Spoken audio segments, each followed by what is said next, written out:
Gallego. Que no soy gallego, que soy de Vegadeo, petiso. Mira, Gallego, esto es una botella de vino y esto es un coche. Un coche. Yo acuérdame cuando yo era rapaz, ahí en las fiestas de Pesoz, que un paisano acercóse y me dijo, mira, chaval, para empezar a beber hay que beber poquitino a poquitino, despacín, para que no rasque la garganta. Pues esto es lo mismo, Gallego. El coche hay que arrancarlo poco a poco, para que no rasque el motor. Para que no rasque.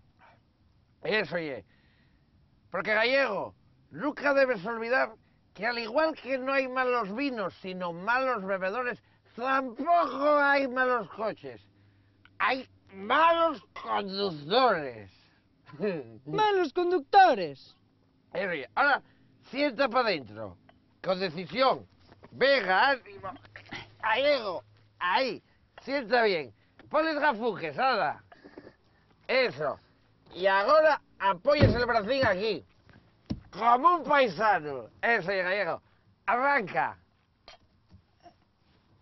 ¿Cómo se arranca? Arrancando.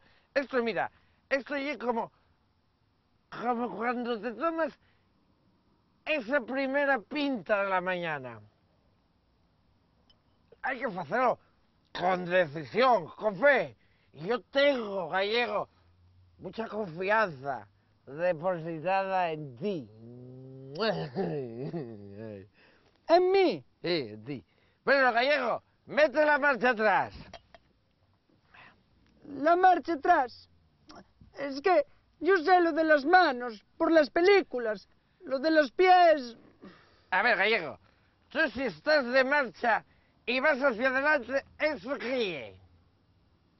Marcha adelante. Correcto.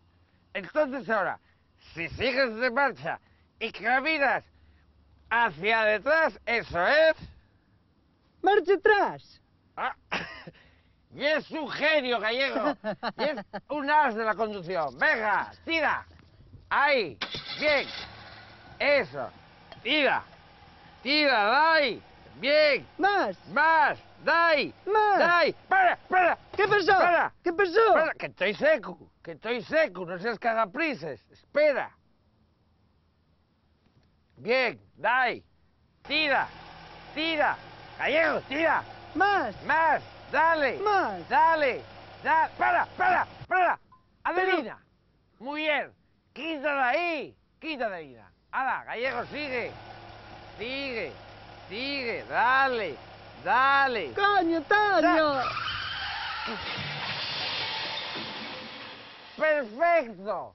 Niquelao. No lo muevas, Gallego. Perfecto. Oye, yo voy en bus, ¿eh? Ya te veo por ahí.